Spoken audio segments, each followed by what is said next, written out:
Hello everybody and welcome to Whiteboard Wednesdays with Werner, and today is our live stream. So what we'd like to do first of all is thank you so much for taking the time out to join us on this live stream with Data Sciences and Whiteboard Wednesdays with Werner. And today is something special because we have a guest speaker, and I'd like to introduce Daniel Teixeira from Pure Storage. Would you like to roll in? There we go. Right. So this is Daniel Teixeira from Pure Storage. Pure Storage has been a long-time partner of Data Sciences, or should I say the other way around, right? We've been a long-time partner of Pure. Joint partners. Exactly. So, since the last, 10 years or so, throughout Data Sciences' existence, it was our premier product that we have brought in, and still today, our primary storage platform that we use with our customers. And it's been a successful relationship for all the time that we've been together. So it's really great to have you here. And we're going to be asking a couple of questions to you. The agenda for today, we're only going to be for about 20 minutes busy on the live stream, and the agenda really is to explore some of the other products, right? So the software stuff that Pure Storage do. Everybody knows them for their hardware, for your storage platforms, the revolutionary things that you've done within flash storage arrays. But maybe people aren't as aware about the software side of things and why this is relevant to our audience, right? So this is the reason for our call today, or for our live stream today, and we're going to be looking at some of those software platforms. But Daniel, it's really great to have you in our studio. I appreciate it, Werner. I appreciate the invitation and spending some time with you and the team. Just to your point around the partnership, highly successful. I mean, we've carved our way into the market with our all-flash arrays and your services, and we have some very happy customers out there, and we've jointly transformed the storage market into a majority of all flash. So I think it's been highly successful over the last 8 years or so. And we continue to appreciate your support and the level of service you give our customers. Oh, thank you. We really appreciate it. It's been a great relationship, and it's always very good to have that. This is really what this business is about building good relationships with our vendors, with our suppliers, with our customers. Absolutely. So let's look at some of the other products, right? So I mean, we know that the FlashBlade S has been produced, right? That's one of the latest ones. The XL series on the flash array, and those are the flagships, really, from the hardware side. But there's some really interesting things that you guys are doing on the software side. Maybe we're going to focus on Portworx and Pure Fusion. Eh? Okay.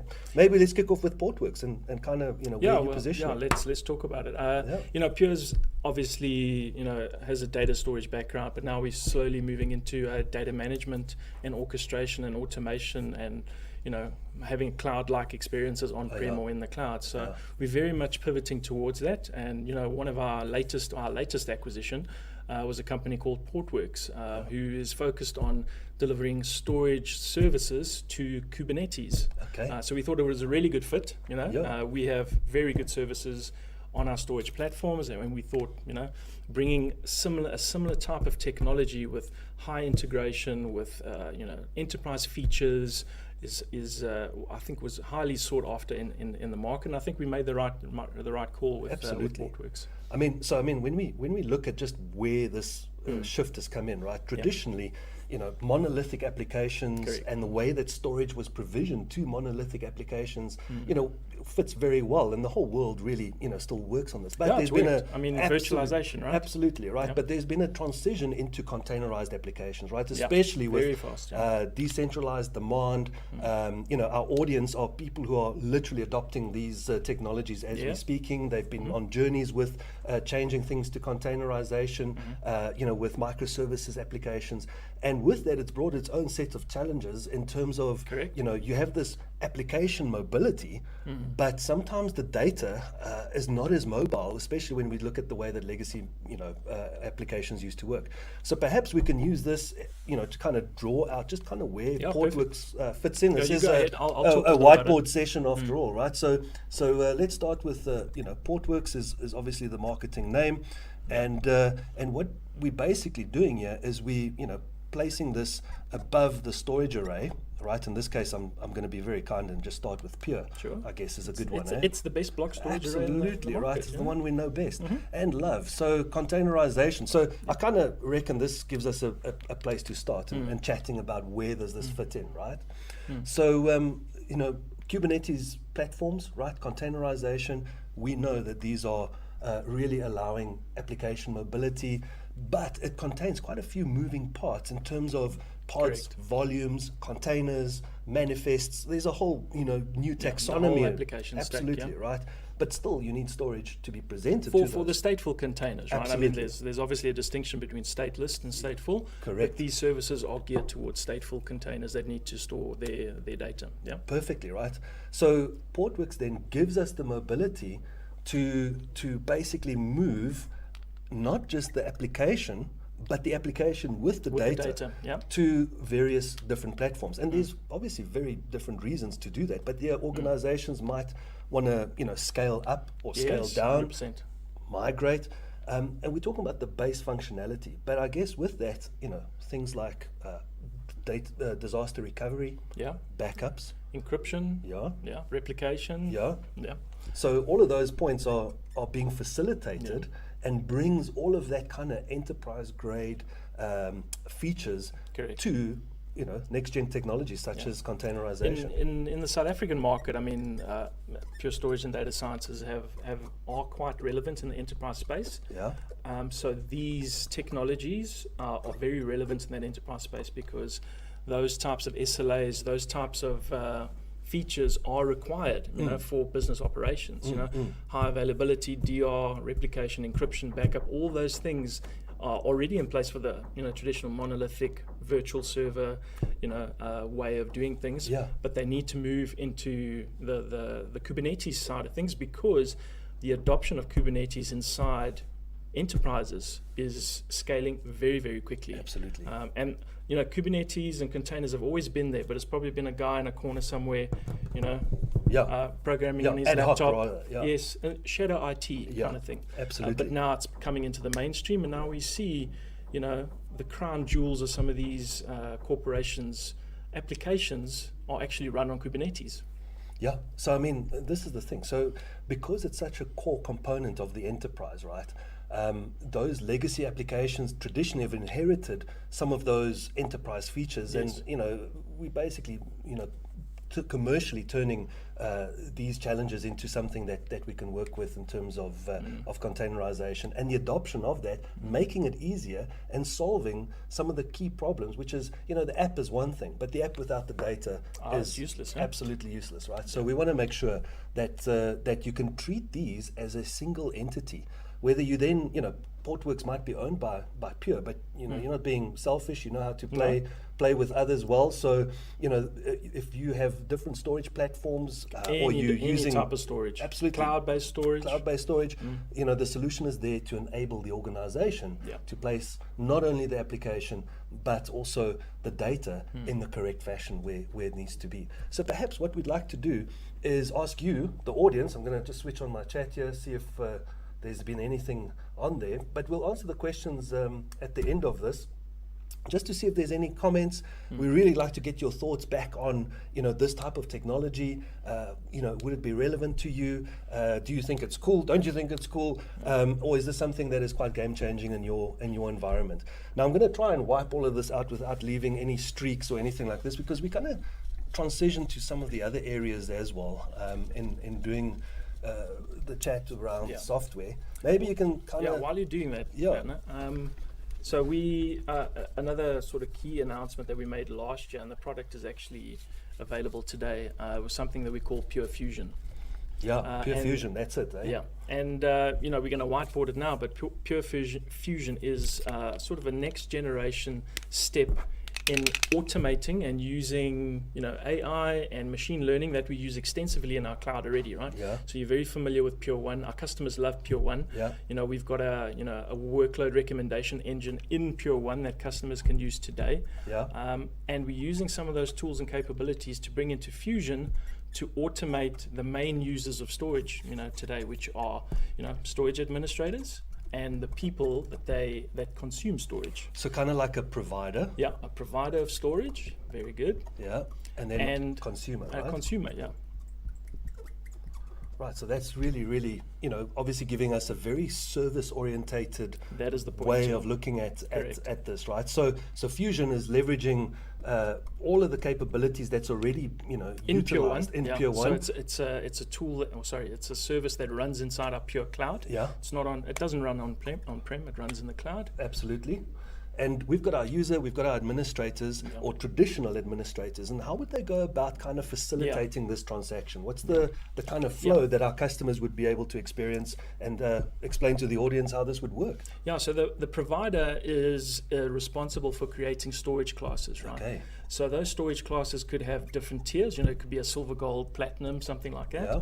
And the provider determines the features that are included in those storage classes, right? Okay. So high performance storage, does it need HA? Does it need synchronous replication? Yeah. Does it need to be backed up? Does it need safe mode? Yes. Safe mode snap protection. So all of the features that Correct. would define, that different tier of storage, the level of engagement that complexity and resiliency that the storage might need, Yeah, or exactly. performance capacities, right? Exactly. Yeah. So once those classes are set up, the user or the consumer can consume those storage resources and services through an API.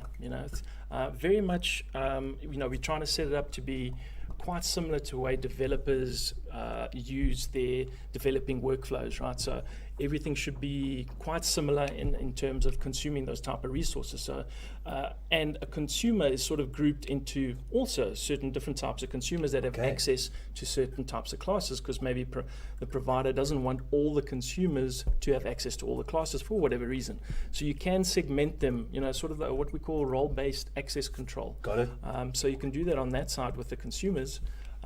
But then it sort of takes away the nitty-gritty of a storage administrator trying to figure out, what workloads do I have, where should they be placed, what's the most appropriate place for them to be placed, because Fusion takes care of that, using a whole bunch of technologies in our AI engine in the cloud. Because remember, we have, plus minus 30,000 arrays in the field today. Wow. 30,000 arrays, right? Worldwide. No?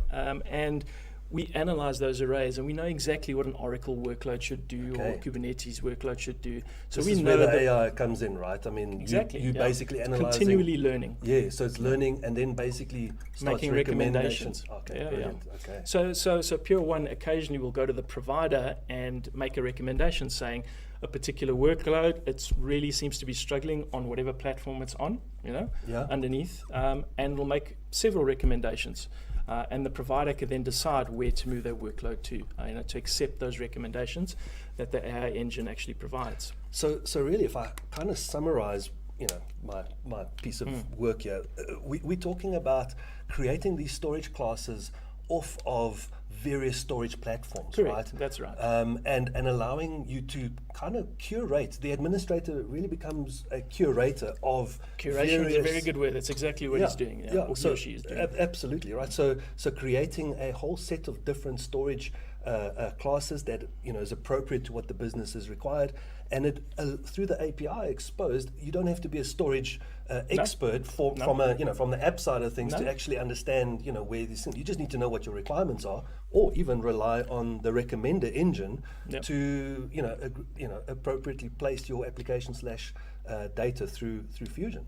Yes, 100%. And an application user or developer isn't really interested in the underlying infrastructure. What they're interested in the service that they can get from that infrastructure, and that's what we expose to those consumers. Absolutely. And we give them independence, right? And we also give back a whole bunch of time to the infrastructure people who aren't sitting there trying to figure out all of these different types of services that they need to use for all of their users and trying to make everyone happy. So it places a lot more agency on the consumer side to actually facilitate what they want to do instead of relying on IT. Well, that's phenomenal. I mean, this is really quite a unique. I don't know of anybody else really, and I could be speaking wrong here, but that's actually moving storage into this way, especially when it comes to that hybrid approach.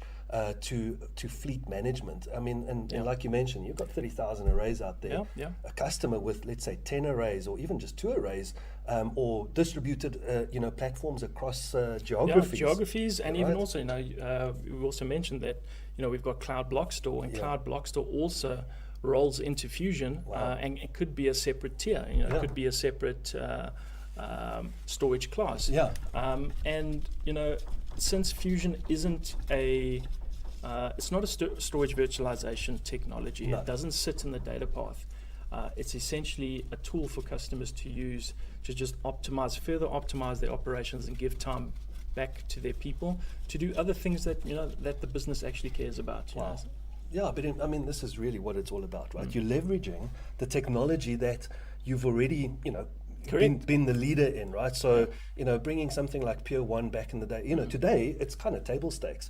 But Yeah. when it was released, this was, Yeah, absolutely. it changed the way that Exactly. administrators worked with storage and found value in how things were, simplified things. And I think that's something that's probably core to Pure Storage relevance and journey that we're seeing out now is that to our audience, the relevance to our customers, to the audience out there, is that it's all about bringing simplicity back Yes. into storage, And that's what Pure is trying to do all the Absolutely, time. it's I core mean, to the principle of Pure. Yes, really. exactly. And I don't know if people on TechFest, our global TechFest, and our founder, John Colgrove, actually played a video, and I think it was about 8 or 9 years old, of his 10-year-old son actually Yeah. setting up a flash array. Wow.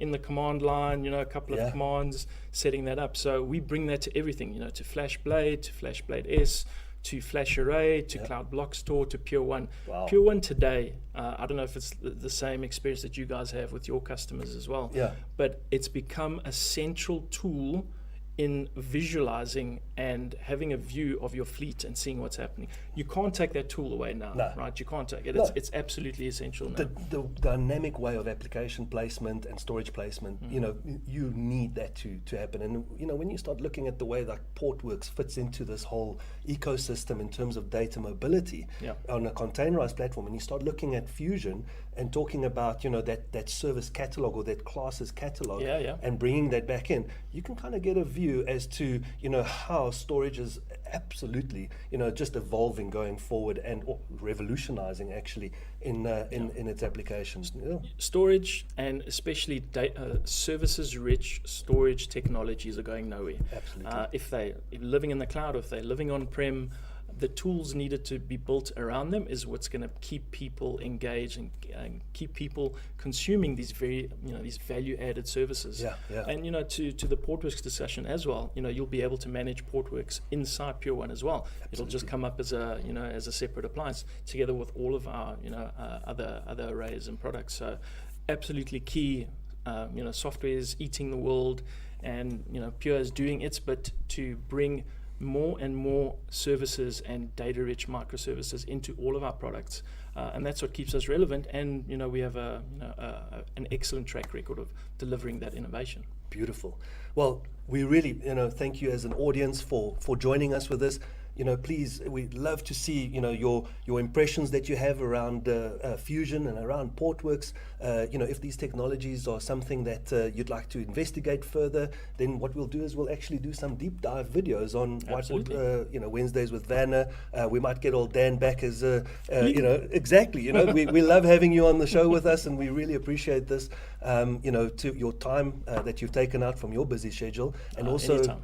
Our audience, we once again really appreciate the time that you've taken out your busy schedule to join us here on Whiteboard Wednesdays with Werner for our live edition. So please don't forget to like, Share. and comment on our video. Bye-bye, Appreciate guys. it. Cheers, guys.